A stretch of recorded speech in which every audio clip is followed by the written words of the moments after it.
मगाशी तुम्ही बोललात की आम्ही तिघं एकत्र आलो की खूप धमाल करतो, खूप हसतो वगैरे. तर लहानपणापासून सेम बॉन्ड आहे की मोठं मोठं होत गेल्यावर चेंजेस झाले तुमच्यामध्ये? नाही, चेंजेस झाले परिस्थिती आणि नाही हा भांडणं कम्प्लीट बंद. म्हणजे कॉलेजमध्ये गेल्यानंतर आय थिंक भांडणं बंद झाली नाही का ग? मला वाटतं 8वी पासून जरा कळायला लागल्यापासून आलो ना आम्ही, तेव्हापासून थोडं भांडणं बंद झाली.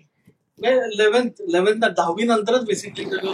अरे काय व्हायचं, आम्ही दोघं दिसायला सारखे, ही बाबांसारखी दिसायची, पण आता म्हणजे तिला त्रास व्हायचा ना या गोष्टीचा की हे दोघं जण गोरे आहेत, घारे आहेत, मी सावळी आहे, माझे डोळे असे आहेत, माझे कुरळे केस आहेत, तुमच्या दोघांचे स्ट्रेट, असं सगळं खूप त्या गोष्टी कोणी भरवल्या होत्या मनात माहित नाही.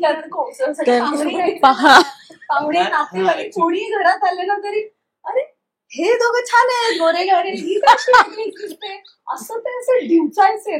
त्यामुळे ना तिला ना कॉम्प्लेक्स आला होता, तिला आमच्या दोघांवरती राग यायचा, आमच्या दोघांवरती जेलस व्हायची. मग एकदा आईने तिला समजावलं की नाही, मग तुझं नाक बघ किती छान सरळ आहे, यांचं बघ बटाटासारखं नाक आहे दोघांचं. मग तिचे केस तरी तुझे कुरळे कुरळे कसे छान दिसतात केस, बघ त्यांचे कसे घाणेरडे दिसतात. असंच म्हणजे ते दोघं जण जाडे आहे, तू कशी छान बारीक आहेस, असं काय काय काय काय सांगून तिला आईनी मनवलं.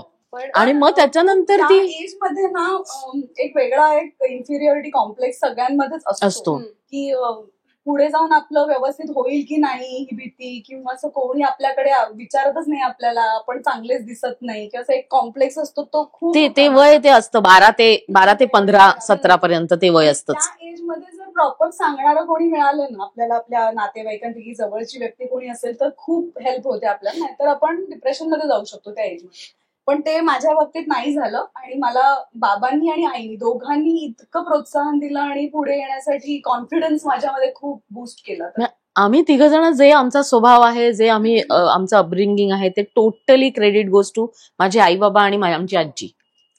पण शिस्त लावणं आजीचं काम, बाकी आई बाबांनी खूप चांगल्या पद्धतीने वाढवलं आम्हाला. मी असं ऐकलं की तुम्हाला बाबा आणि आईचा खूप सपोर्ट होता, आणि त्यांच्या बाबांकडूनच आय गेस तुम्हाला ते मिळत गेलं, किंवा ते वंश परंपरांगत नाटकाचं किंवा ऍक्टिंगचं भरत गेलं. पण सुरुवात कशी झाली होती? माझी सुरुवात अशी झाली की माझे बाबा आधी मुळात भोसला मिलिटरी स्कूलमध्ये होते, हॉस्टेलमध्ये, आणि तिथे ते नाटकं लिहायचे, डिरेक्ट करायचे, कामही करायचे, आणि दरवर्षी या तिन्हीसाठी त्यांना अवॉर्ड मिळाले. 2 पोती भरून त्यांचे अवॉर्ड घरात आहेत. स्पोर्ट्समध्ये पण होते. हा, ऑलराऊंडरच होते ऍक्च्युली. स्पोर्ट्समध्ये पण सगळ्या ह्याच्यात कॅप्टन होते, आणि त्यात पण त्यांना खूप अवॉर्ड्स मिळाले. आणि या सगळ्यात कसं व्हायचं, पूर्वीच्या काळी आई वडिलांनी जे सांगितलं तेच करायला लागायचं. त्यामुळे ही त्यांची इच्छा मारली गेली होती. त्या माझे आजोबा होते, आमचा प्रिंटिंग प्रेस होता, त्या आधी मिलिटरीमध्ये कॅप्टन होते माझे आजोबा. तर त्यानंतर त्यांनी काहीतरी ते सोडून त्यांनी स्वतःचा प्रिंटिंग प्रेस सुरू केला.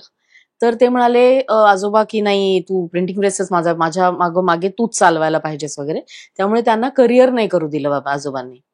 सो ते त्यांनी त्यांचं करिअर आमच्या कर्वे पूर्ण करून घेतलं. सो ते आम्हाला मला डान्स शिकवला, मला गाण्याचं हे होता, आवड होती, पण मी काही गाणं शिकले नाही, कारण मला ते नंतर मग शूट मध्ये ते जमलं नाही. पण त्यांची इच्छा त्यांनी आमच्या कर्वे पूर्ण करून घेतली.